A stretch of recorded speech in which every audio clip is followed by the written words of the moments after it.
যদি সুন্দর একখান মন পাইতাম, যদি সুন্দর একখান মুখ পাইতাম। কি মহেশখালী। আচ্ছা রেডি। মহেশ খালের পান খিলি তার। আমি সদরঘাটের পান খিলি করে তো সমস্যা কি? গান সেটা বললাম বুঝতে পারি, আমি সদরঘাটি বলবো। আসসালামু আলাইকুম। আজকে আমরা চলে আসছি পানের বর দেখতে। আসুন আমরা দেখি ভিতরে পান কিভাবে বড় হয়ে উঠে। আসুন।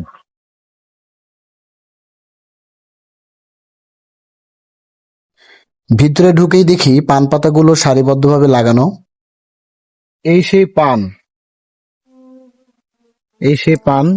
একটা পরিপুষ্ট পান যখন বড় হয় তখন এটা বাজারে বিক্রি হয় প্রায় 2 থেকে 4 টাকা পর্যন্ত,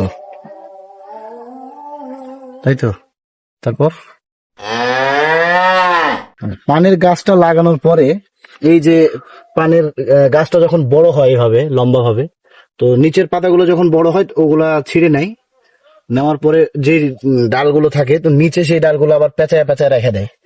আর যে কুড়িগুলো বাড়তে থাকে সেই কুড়িগুলো আবার উপরের দিকে বেঁধে দেয়।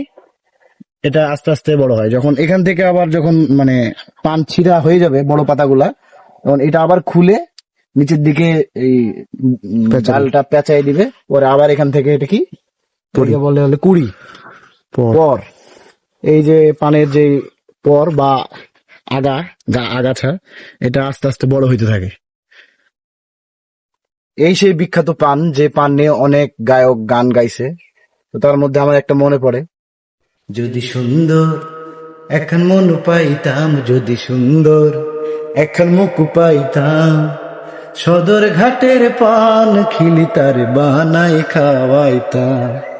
এর আগে কখনো পানের বরের ভিতরে ঢোকা হয়নি সেভাবে, আজকে প্রথম ঢুকলাম।